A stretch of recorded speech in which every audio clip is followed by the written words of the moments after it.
On this episode of Survive and Thrive 8791, I welcome Billy Van Wie to the Buck and Honey's remote studios. In 2009, the Van Wies welcomed their third daughter, Lauren. But less than a week later, she is diagnosed with a rare congenital heart defect. Unsure what lay ahead, they leaned on faith, family, and modern medicine to save her life. Nearly 16 years later, Lauren is thriving. This story is inspiring and full of hope. This will be a good one. Here we go. Good morning, good afternoon, good evening. What is up? Wherever you are, whatever you are doing, I hope you're having a great day. Welcome to another episode of Survive and Thrive 8791. I'm your host, Coach Decora. We are in the Buck and Honey's remote studios on the east side of our great capital city, Madison, Wisconsin. You can follow the podcast on Spotify, Apple Music, iHeartRadio, and YouTube at Survive and Thrive 8791. You can follow the podcast on Facebook now at Survive and Thrive 8791. Or you can follow me on Instagram and Twitter. I'm in it for the likes and the follows at tdecora at 8791, as well as hitting me up on Facebook at Tim Decora. Just eclipse the 4K mark. Don't forget to hit that subscribe or like button wherever you listen to the show. Leave me a comment if you liked what you heard. If there's a topic or you know a guest who would love to tell their story, email me at tdecora@gmail.com. Glad you could join us today. Our mission is to share stories and conversations that make you cry, laugh, and think, stimulating emotions, creating laughter, and inspiring the mind. A new episode will air on Monday and Thursday morning, featuring a wide range of guests. The podcast will touch on many subjects such as grief, loss of a loved one, recovery, professional setback, divorce, success despite challenges, etc. Our guests will share how they learn to survive and thrive. Today, my guest is a good family, near and dear friend, Billy Van Wie. According to the internet, and the internet is always right, correct, Billy? Sounds good to me, yes. Sounds good to you. And if you're like me, I don't need the internet. I got my wife, Sarah. She's always right. We just did some fact checking here with Billy's amazing wife, Amanda. We're here to talk today about their third daughter, Lauren, and what occurred shortly after birth. Anyway, the fact checking we did, a small number of children are born with both an interrupted aortic arch, IAA, and an aortopulmonary window. That's an AP window, considered a rare combination of congenital heart defects. Estimates suggest it occurs in less than 1% of all congenital heart defects, meaning only a tiny fraction of children will have both conditions. And Billy Van Wie and his wife, Amanda Van Wie's daughter, was born with that, and we're going to go through that a little bit. Today, I welcome Billy Van Wie to the Buck and Honey's remote studios. Raised in Wisconsin Dells, Billy attended Wisconsin Dells High School and is a proud chief, just like myself. After high school, he would take his talents to the University of Wisconsin-Eau Claire. What happened between there and here that time? A lot. He's worn many, many hats and done many, many things and has been successful from pretty much the beginning of time. In August 2009, the Van Wies would welcome a third daughter, Lauren Rose, to the family. Almost a week later, close to that, Lauren was undergoing a surgery to repair that IAA and that AP window. And what was expected to be about maybe 2 to 3 months of hospital stay ended up, she was home within 2 weeks of being born. Miraculous. Today, I'm so glad you could join us, Billy Van Wie. What is up? Well, Tim, thanks for having me in the studio today. I'm excited to kind of share a little bit about our family story and maybe an effort it'll help someone else who might be dealing with this, or heaven knows down the road it could happen to a grandchild, a son or a daughter, and we could maybe be a good resource too. Yeah, that's as we got off the phone a little bit ago with Amanda, and we're chatting through, and we were thinking both, maybe we should have had Amanda on here. We can get Amanda on here. She's got a story to tell from the mother's point of view, because I would have to probably agree that sometimes the moms remember a lot more than the dads do. Yeah, from the conversation we just had with her, she reminded me of some of the stuff she was talking about. I'm like, yeah, I kind of forgot about that portion of it or this piece of it, but yeah, I think it still seems like it wasn't that long ago. It's been almost 15 years, 16 years now. And hearing Amanda kind of walk us through a few of the things with the doctors, I'm like, yep, I remember all that. It's coming back to me now. The human body, and I've mentioned this to anybody who listens, but we're talking about the human body and talking about kids and having kids, and then your kids having kids, and you'll be crossing that path and sooner than probably later. When you have that first one and there's just that, going through labor, and, I don't understand what that's like. My hand does, because wife was squeezing my hand that night, but you just don't remember those sleepless nights where you're getting up 2 or 3 times a night and your baby's crying, and somewhere in the human body, in the brain, that it just like washes that completely clean, and then you have another one, and then you have another one, and otherwise you would probably not do it again. And you guys went back to the old drawing board, and you had a fourth one after that. Yep. And we're all happy that you did that, and so is my good little buddy Will Frill. Yeah, it's good to have a boy around the house for sure with all the sisters. So we're going to get to the episode here a little bit. I do want to ask you, this is the moment where we kind of share a little banter and talk, and you and I are great at chatting just about anything. Over the weekend, we had the Big Bill and the Big Bob Van Wie tournament. How did that go? Yeah, that was great. I probably get a little too much credit. I'll run into people and they'll ask me about it, but this has been a kind of a passion of my younger brother Andy. Played basketball up at Ripon, and when my dad passed away in 2017 from multiple myeloma, and then later our Uncle Bob, my dad's brother, would pass away from a type of liver cancer. He started this basketball tournament, and he's raised over $200,000 since it began. I think he's been doing this about 7 years. Yep. And that money all goes to Carbone. So Andy does a great job. Mom, aunts, uncles, nieces, nephews come and work the concession stands. Cousins, friends, family friends. Yep. You go down the list. You've reffed it. We got people that ref it. They'll do it for free. They knew my dad, knew Uncle Bob.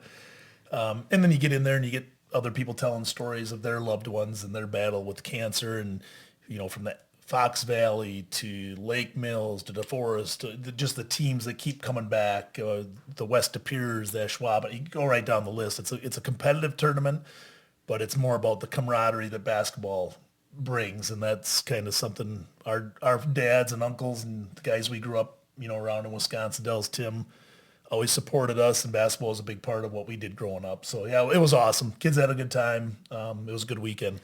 And the best part of that whole deal is that everybody can get a bag of popcorn for free and can get into the tournament for free. There's no fee to get in, right? No fee. Yep. Big Bill Dad, he liked his popcorn. He liked to sit at the center court.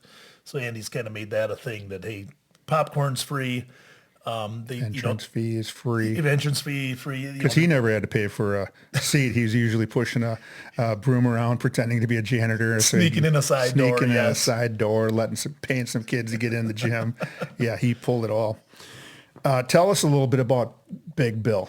Let's go with Big Bill first, and then Uncle Bob, because I know them well, but you know them obviously a lot more intimately than I do. Yeah. On that note, and this maybe wasn't the proudest moment, but what you were just saying about not paying it.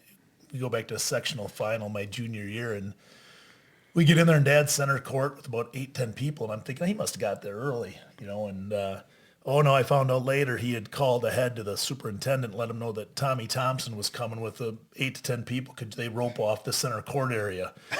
And he came walking in, right about warm-ups, didn't wait in the line, but yeah, I think he got reprimanded a little bit from the superintendent of Bearable. There was a letter written. But yeah, Dad.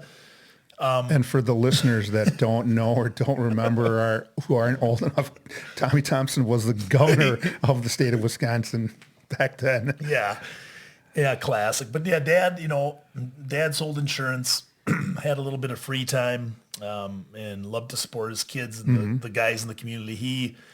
He coached our little league teams. He coached our basketball teams. I can still remember, 6th, 7th, 8th grade. You could pick up the phone and we'd play Randolph 15 times a year. Hey, Hugh Roberts. Yep. Hey, what are you doing Tuesday? Partyville was another one. Reedsburg, Baraboo. And just spent a lot of time in the gym around the guys. he loved the game of basketball. When I went on to Eau Claire, Dad made, I don't think he missed a game of mine. He would drive wherever. If we played in Missouri, he'd be there in his car. He'd always supportive, was a very proud grandpa. When that time came later in life, made all the games. He was just a great example of, being a father, being present, being dedicated to your family, very loyal. Uncle Bob was the same way. They lived 3-4 blocks from us. My cousins were like brothers to me, and Melissa like a sister. So we were all pretty close growing up. And again, the same. Bob coached all the youth teams, and I don't know if the guy ever flew in a plane till later in life. He would drive everywhere. He thought that was safer. But yeah, they were just always around, always supporting you and doing good things for the community. I think it's a great thing that Andy has put together this tournament, and he's named it the Big Bill and Bob Tournament. So I did have someone come up to me, Tim, on Sunday, and they said, "So are you the Big Bill?" And I'm like, no, that was my dad. I wasn't quite sure how to answer that one. Tell the listeners about your own family. So we talked about Big Bill a little bit, and I know we're going to probably brush over this again, but talk us through Amanda. Yeah. Well, she's awesome. I met Amanda. One of the great things about growing up in Wisconsin Dells is everyone worked, right? I talked to my kids about this now because they're in all these club sports, and they don't have full-time jobs kind of like we did back in the Dells. But their club sports are their full-time jobs. Yep. And then they'll babysit. There's part-time gigs, but in the Dells, everyone worked. Your friends worked, so that was kind of expected. So I was out of college, living in Madison, and would go back and play softball for the Pump House, which is no longer there. That's Cruiser's place. Now the Moose Jaw Brew Pub kind of. Amanda worked there. We got to know one another. I guess she grew up in Ottawa, Illinois, moved her senior year of high school, which is never ideal, right? To Medford, Wisconsin. And of all places to move Medford, Wisconsin, way up there in the sticks. Yep. So I was again out of school. She was going to school at Whitewater. Yeah, so we just kind of got to know each other from playing softball for the Pump House, her working there, and one thing led to another. You got married, and you've been married for... Jeepers, you put me on the spot. 20 years. We just celebrated our 20th anniversary in January. Okay, I'm not good at those numbers. Ask me how many points I scored in high school. Absolutely, I can give you everything. When I'm married and what time, I can't remember. In May sometime. Yeah, I would have been in trouble if I didn't remember the 20th. That was 1 month ago, right? There you go. We ended up getting married in Madison. Decided to maybe move to Wanakee. We're looking out in Verona, and we're like, Wanakee seems like a nice community, and so then we ended up there, and then we, that's where we started our family and our work careers, and yeah. And 4 kids later, so rattle them off quick. Yep, I've got Morgan, our first daughter, is now a freshman at the University of Wisconsin. We've got a Badger volleyball player. I want to squeeze that in there. My good friend Morgan. Yep, very proud of her. Great kid too, a hard worker. Caitlin, who is going to be celebrating her 17th birthday tomorrow, is our junior. Also has a happy birthday, Caitlin. A little pre-birthday Eve.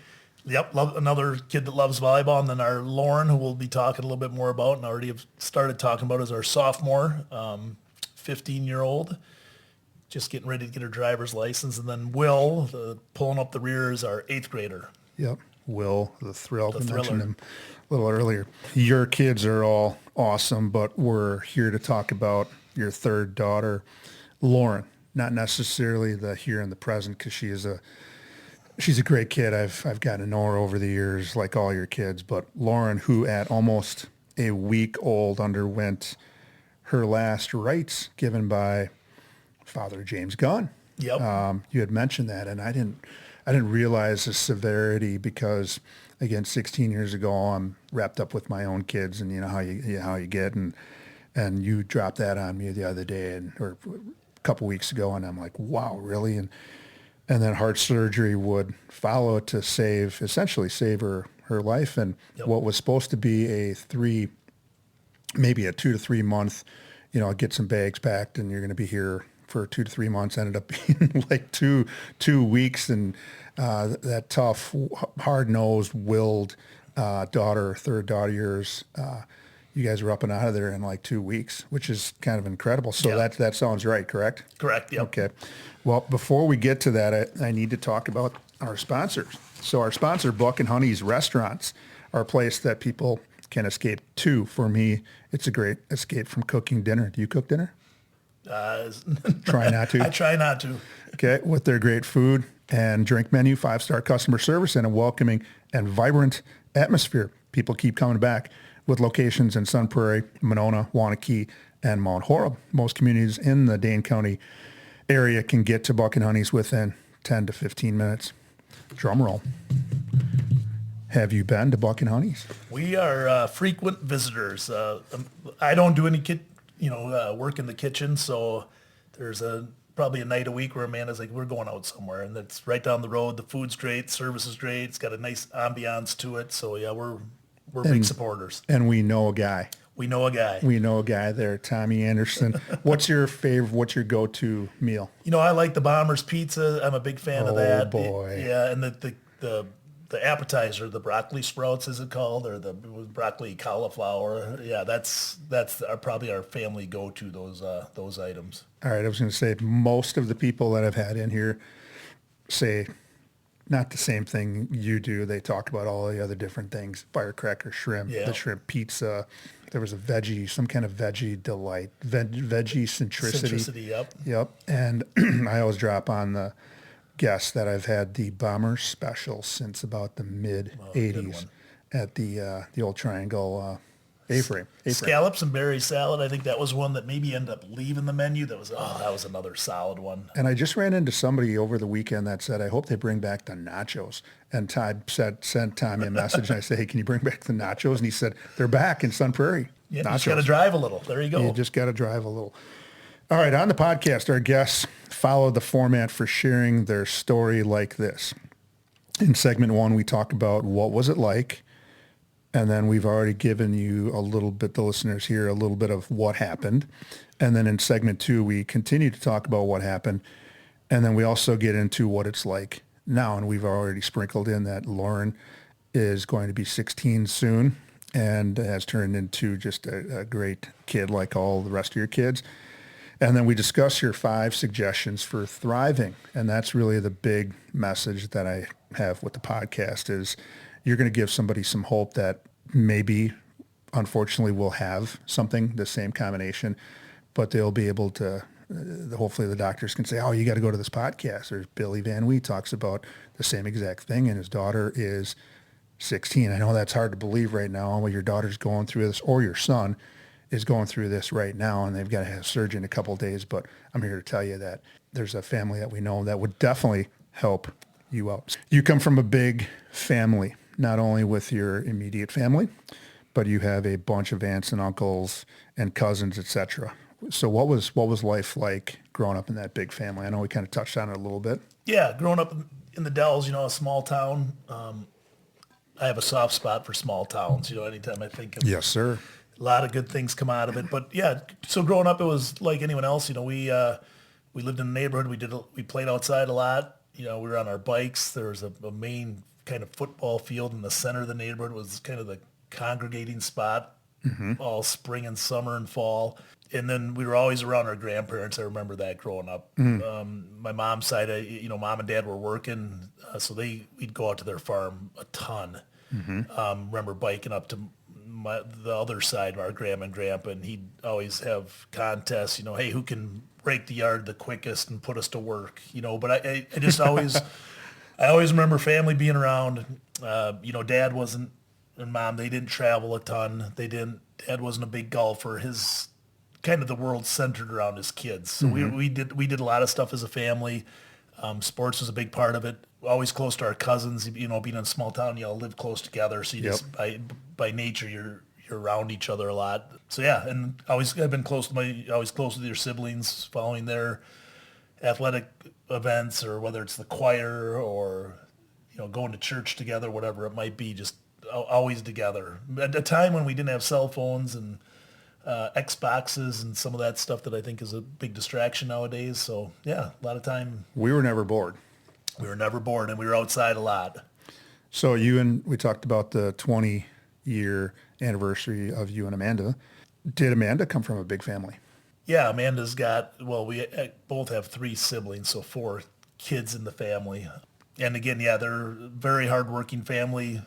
We spend a lot of time together still to this day. We'll get together on the holidays and we'll travel up there. They're traveling down here. Yep. So we spend a lot of time with both sides.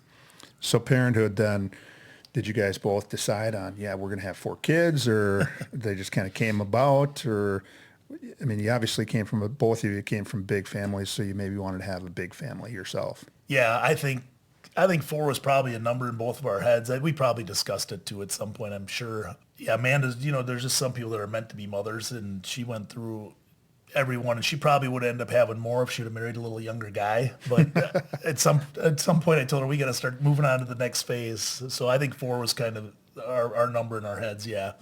So you parent, you've got those first 2 kids that come. You've got Morgan and you've got Caitlin, and you decide probably at some point to have another one. And so we're going to get into now a little bit of what happened. What was Amanda's pregnancy like before Lauren was born? Was there anything out of the ordinary that you can think back to now at all? No. It was all pretty smooth. You think of the normal stuff where as you get further along in the pregnancy, there's the acid reflux. And, does that mean it's a boy or a girl? And then the bladder gets shrinking and they're going to the bathroom every night. And I was kind of chuckling because out of the gate, you're getting up, with the newborn and trying to help out. And Amanda, the baby wasn't on a bottle, so I really was useless. And so Amanda's like, "What? You don't even need to wake up anymore. There's nothing you can really do." So I was pretty fortunate. Yep. But no, the first 2, everything was pretty smooth sailing, which kind of made the number 3 a little bit more of a shock for us when the time came. On August 8th, 2009, you welcome Lauren Rose Van Wie into the world. Everything goes planned with delivery? Yep, delivery. So rewinding, the first 2 kids were both just a natural birth. Yep. And then number 2, Caitlin had some, and we didn't find this out till later at a doctor's visit, that had some shoulder dystocia, and that we had big babies. So they kind of told Amanda, if you're planning on having any more babies, you need to have a C-section. Okay. So with Lauren, that was different for us because that's not real intimate. You don't get to hold your kid right away. You're on a board and you're tied. It's weird, but it was probably a great thing in hindsight for Lauren. And then Will was actually a C-section too. But yeah, everything with the delivery was smooth. And she was 10 pounds. That's a big baby. She was healthy. Healthy baby. I got in my notes here, you get her home, but this morning we found out, again, probably a good thing that there are some things that we forgot about that makes us go back and have another kid. You didn't even get her home. Listening to the conversation, doing our fact checking this morning with Amanda, she said that right out of the gates, there was the radar was going up, and this was her 3rd child, and kind of explained that there was a little bit of a shift change there. So go ahead and talk about that. Yeah, so obviously we had 2 healthy girls that we had brought home. They're basically 3 years old and a year old at this time when we head to the hospital to have Lauren, and you kind of just take it for granted that everything's going to go well. And it did. We're there. We're grandma, grandpa, the aunts and uncles are coming in. We got pictures of all of them. The siblings come in to visit. They go home. And just throughout kind of as things started to progress a little longer, Amanda kept saying she seems a little lethargic or kind of different than the other kids we had. As the nurses were checking her, her glucose levels started to drop. Mm-hmm. Some things were... Because she wasn't eating. She wasn't eating, and that was another flag for Amanda. But it wasn't anything super alarming where we thought, oh my gosh, something's wrong here. It would kind of progress over time. There'd be a shift change of nurses. And a big part of this is the pulse ox screening, which we'll talk about. But, when you go in for surgery, how they put the clip on your fingertip to kind of measure what the oxygen level is in your blood.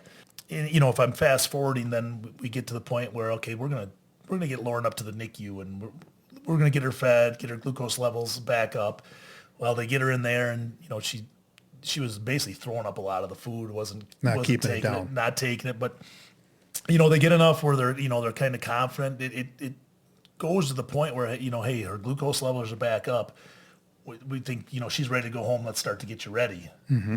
And that's when kind of Amanda's, the mom radar went up. She said, I think, Billy, I don't feel good about this.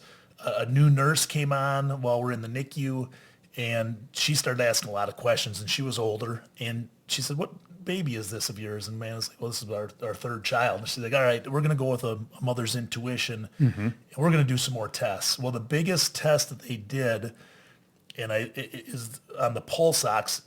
They did all 4 extremities, both fingertips and both toes. Well, what Lauren had was an interrupted aortic arch that we'll find out, we find out later.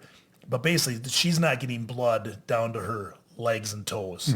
So that, boom, clicks on that, oh God, the oxygen level in the blood down low is off. So they basically hit the alarm. Well, so what I heard as well from Amanda was it was 80% or whatever oxygen and in a normal person. And I know this now from having that little button during COVID that you want to be in the 90s somewhere. And that's the best place. And she's down at 80. Yep. Concern. And going down. So they basically pull the cord and they kind of tell us, hey, we need to get you guys out of this room. And like Amanda said, when we talked to her, within 5-10 minutes, they had about 10 doctors down there. We didn't know what was wrong, but we knew there was something wrong. And we're kind of waiting outside the room, like looking at each other like, where's this going on? Yeah. And then, so that's kind of what we were going through. We had friends down there. We're like, hey, we'll catch up with you guys later. They were concerned. And basically what it ended up happening is Lauren had to be put on life support, put in an ambulance, and was going to be taken down to Milwaukee that night. Right away, immediately. And when they kind of met with us and showed us, here's what she's got going on after they met, I was like, so do we come back in like a month and schedule the surgery? And they're like, no, she's going now. And they didn't have a peds cardiologist at the UW in Madison at the time, which is why we had to go to Milwaukee. So man and I raced home, packed an overnight bag, and we went down behind the ambulance. And yeah. Yeah, that's crazy stuff because, and I'm glad you started to kind of lead us into that, what happened in segment 2. We're going to still stick with the what happened, and then we're going to get with how you got through those first hours, days, and then weeks, and then ultimately you guys are packing up and heading home a lot earlier than you did. So because our listeners want to hear how this turns out and the coping strategies that you used to work through this, I need to talk about Tommy's place again. Buck and Honey's has been with the Survive and Thrive 8791 crew since the beginning of time. With 4 locations in the Madison area, 1 is always near. People ask me, why Buck and Honey's? Owner Tom Anderson places a high priority on the mental health of his employees. I'm a big mental health guy. He has a mental health professional available for them should they need support. I don't know how many businesses go above and beyond their EAP, Employee Assistance Program, but Tom Anderson and Buck and Honey's does. On August 8, 2009, you bring your third daughter, Lauren, and I have in here home, but she actually doesn't come home right away. She starts to exhibit some warning signs that things might not be right. Next thing you know, you're headed to Milwaukee for some intensive care. Billy is going to take us through what those next days and weeks are like in segment 2. So please stay tuned. Don't change that channel. You are not going to want to miss segment 2 of Survive and Thrive 8791. We'll be back. If you, a loved one, or someone you know is experiencing a physical, mental, or emotional crisis, there is help and resources out there. Contact NAMI, the National Alliance on Mental Illness Helpline, at 1-800-950-6264. This is a free service providing information, resource referrals, and support to people living with a mental illness, their family, providers, and the public. United Way 211 is available 24/7, 365 and offers free confidential assistance. They connect people with the local programs and services that can help. Dial 211. Emergency crisis services, dial 911. The Suicide Prevention Lifeline, dial 988. To connect via web, chat visit suicidepreventionlifeline.org. Along with those numbers, there is help. You just need to say 3 words. I need help. Now, back to the show.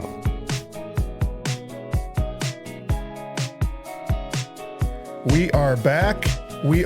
Welcome back to segment 2 of Survive and Thrive 8791. I'm your host, Coach Tim Decora. The podcast is where I feature guests who share their story in hopes of helping others who may be struggling with what life throws at them. The Van Wies, Billy and Amanda, are dealt a blow with their daughter, Lauren.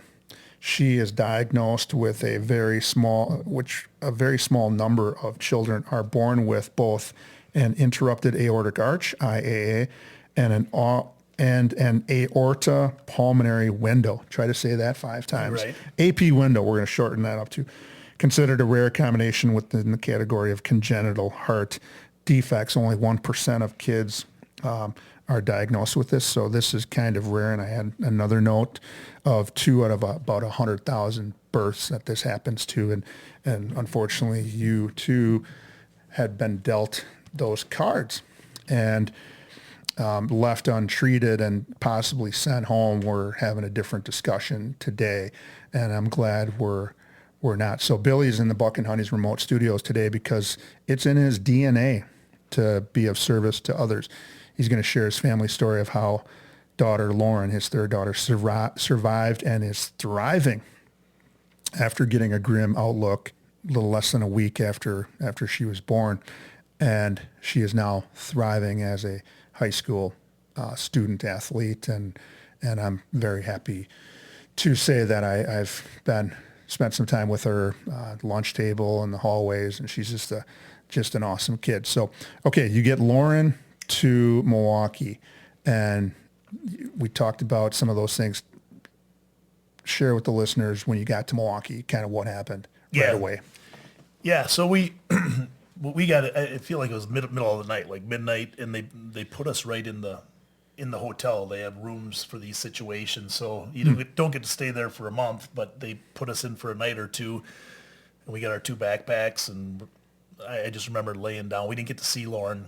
We didn't even see a doctor that night.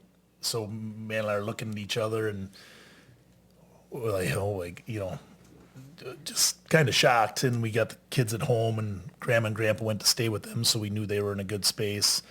The nurse or the gal that just said, you probably will be hearing something in the morning. So we kind of went to bed that night. Try to go to bed, yeah, just toss and turn, and your wheels are spinning. Not knowing probably what the next day is going to look like in the next month, year. And just for the listeners, when Tim says an interrupted aortic arch, basically the top of your heart has a candy cane that then takes the blood down, goes up, and then curls down. Hers was broken. And then AP window, basically a hole in the heart, which is a lot more common than the interrupted aortic arch. But and a lot of times those either need to be patched or they can heal on their own in a newborn. And the combination of the two was very rare. I think there was only 8 instances in the world or in the U.S. at that time where they had operated on something like that. So we go to, like you said, tried to sleep and didn't know what the future was going to bring. Yeah, I'm looking at my notes now, and you mentioned that. And Amanda said that maybe the 8th surgery, whether it's in the world or it's in the U.S. at that particular time is crazy. And now it's probably not even a 2 to 3 month window. It might be maybe an outpatient now, where things get so much better with medical stuff. But you still have 2 daughters at home, and who's looking after them? Was it Big Bill and Paula? I think it was Tom and Sue were the last ones in Madison. Okay. Amanda's parents. So we they were at the hospital or in the Madison area when that all happened. So they went home to deal with that. And then it would be a revolving door, of both grandparents, my sister-in-law, Sheila. I remember her being with them quite a bit. And while we could kind of focus on what was going on in Milwaukee, what ended up happening is we were never, I think the first couple days while we were getting the game plan from the doctors, Amanda and I were there, and then we split. And we would always, one of us would be home, one of us would be in Milwaukee. We'd leave at the same time. We'd meet at the McDonald's in Lake Mills. Been there. Hug, kiss, Update, boom, on the road to hand the continue our baton, trip. hand the baton off. Yeah. All right, Lauren needs surgery. Not even a week old. That had to be stressful. What was that? When you get that news that you got to go in for surgery, what were they thinking, or what were you thinking? Yeah, scared.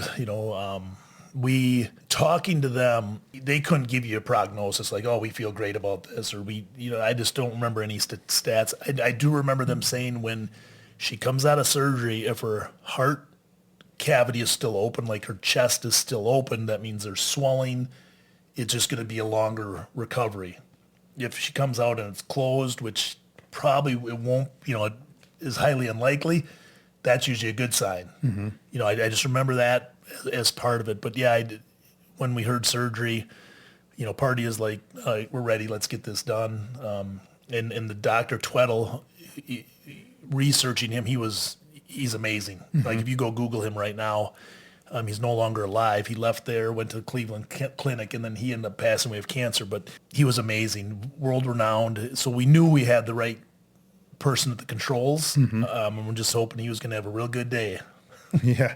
And you're talking about surgery of a newborn and how is she going to respond to all those things. And the other thing that I hadn't heard, but you mentioned the lacerates were administered by Father Gunn. What were the extenuating circumstances there? Do you remember? Yeah, I do. And I don't know if it came from the grandparents, both, faith is a strong part of my parents, yes. Amanda's parents.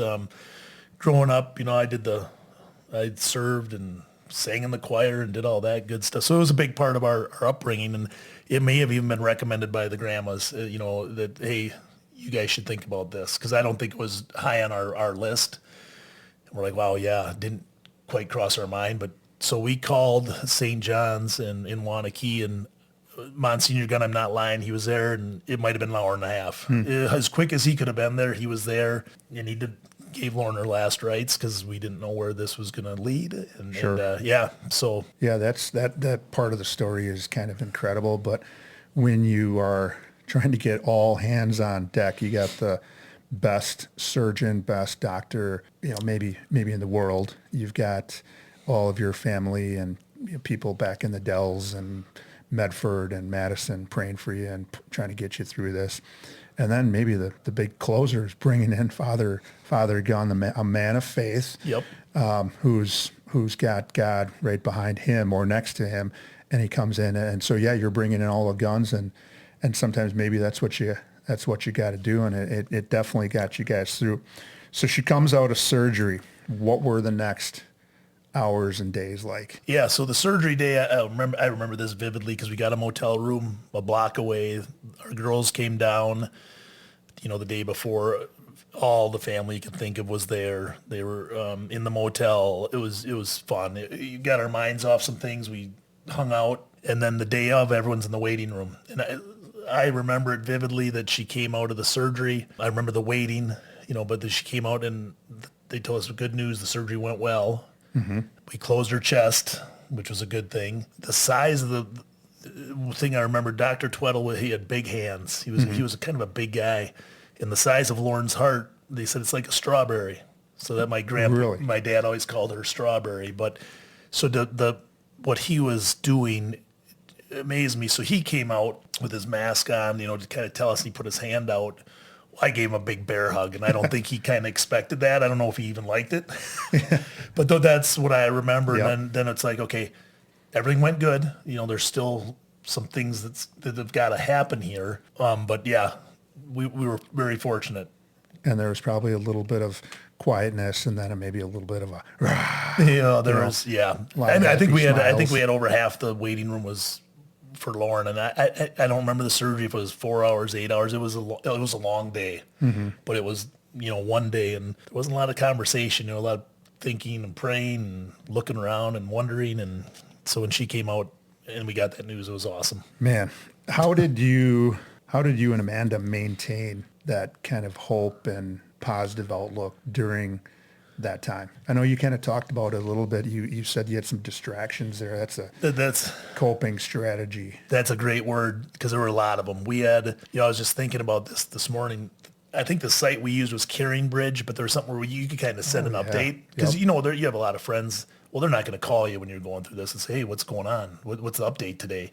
So we would try to journal in that thing. It was for sure daily, sometimes twice a day. If I was in there. I think I do remember that. Yeah, and I could type what was going on. And it was actually good for me.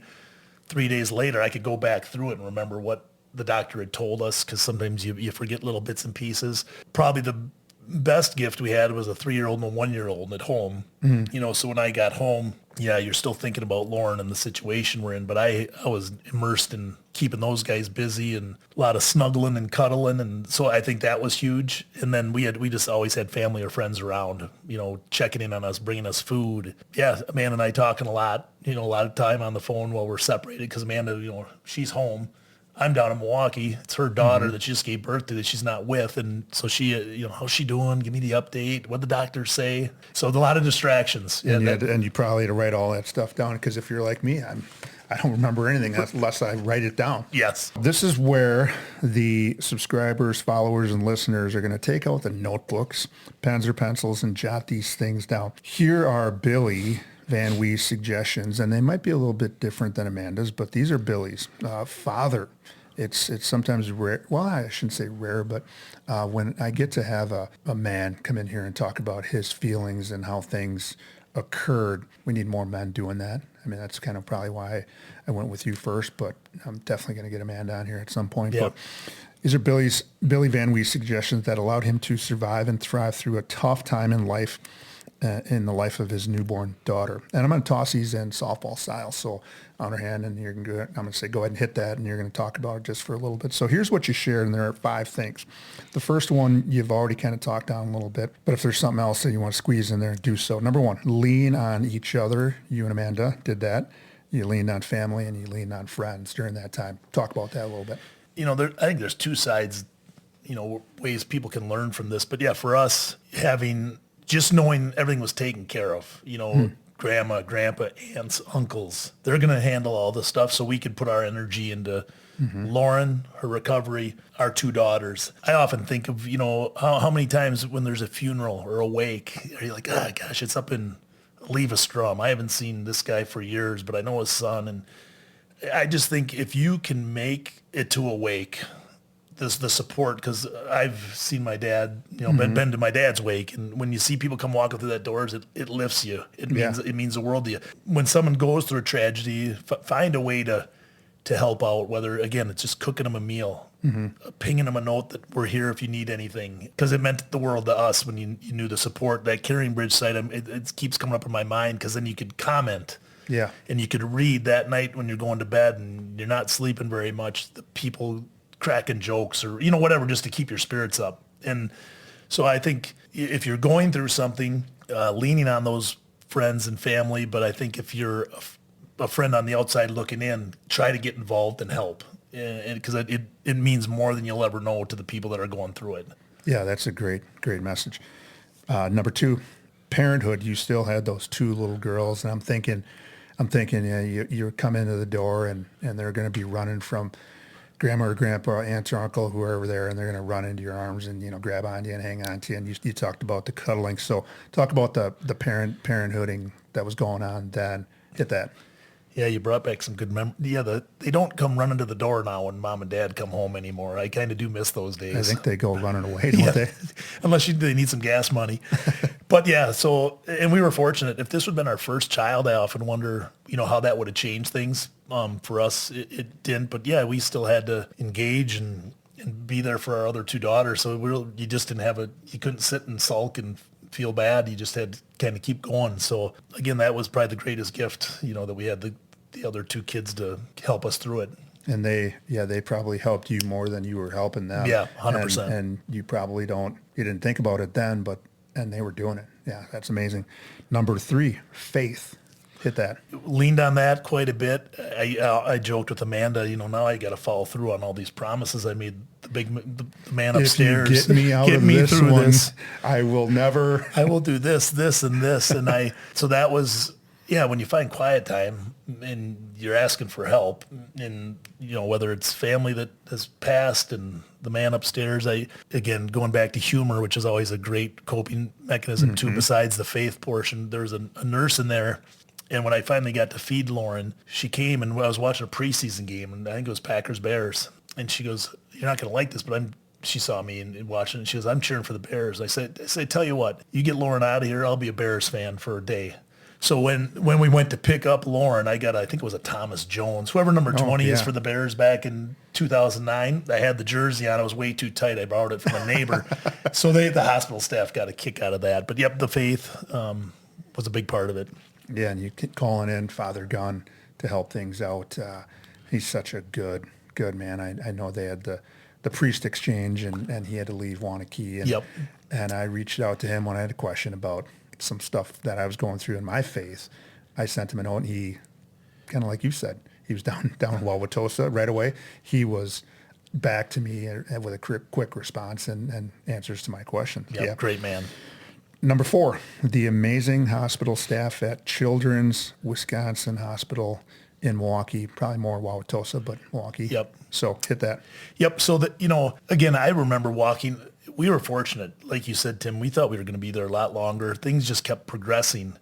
So when people would ask, "What are you in here for?" I didn't go into too much detail because I felt guilty, because you're walking down hallways and you're seeing some things that maybe aren't heading in a great direction for some other families, grown men, and just it was hard. And seeing the number of people that would come by and check on Lauren, I couldn't sit in that room for an hour. And there wasn't someone coming in, checking on you, updating you. It was amazing. And you knew they were all good at their job. Asking them questions, shooting the breeze with them, whatever you could do just to get through that next hour. Yeah, knowing we were in a good place, if you're at UW, if you're down in Milwaukee, you're in good hands. These people know what they're doing. So that was, felt good.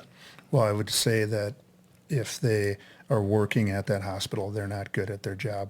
They're great at their job, because that's one of the best places to go. And then you said Dr. Twiddle went from there to the Cleveland Clinic. Yep. I think that's number 1 or 2, number in the top 3 of children's clinics in the United States, I saw. Yeah, and it's funny, I was Googling him. I'm going to send him a note, just to send him a picture of Lauren, and then I read he passed away from cancer, of all things. And you think of the guy that, I don't know how many lives he saved, and then another terrible disease.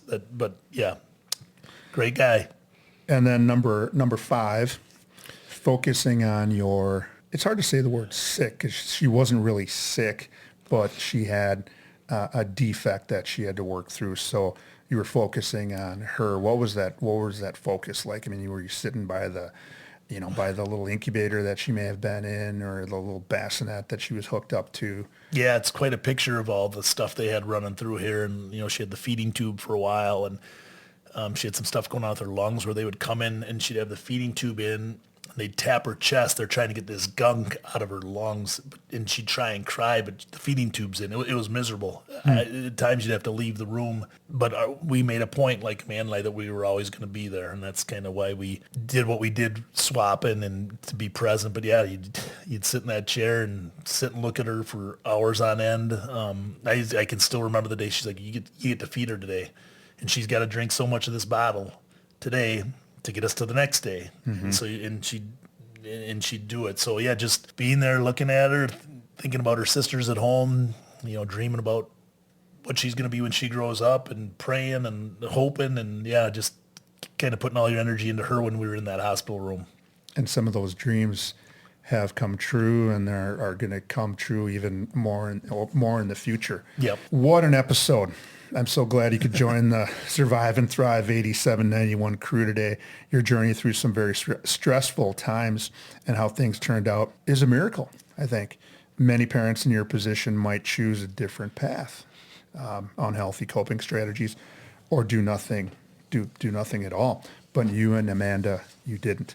Today you shared your story that reminded us of how important family is, and taking your mental health seriously can help you through some tough times in life.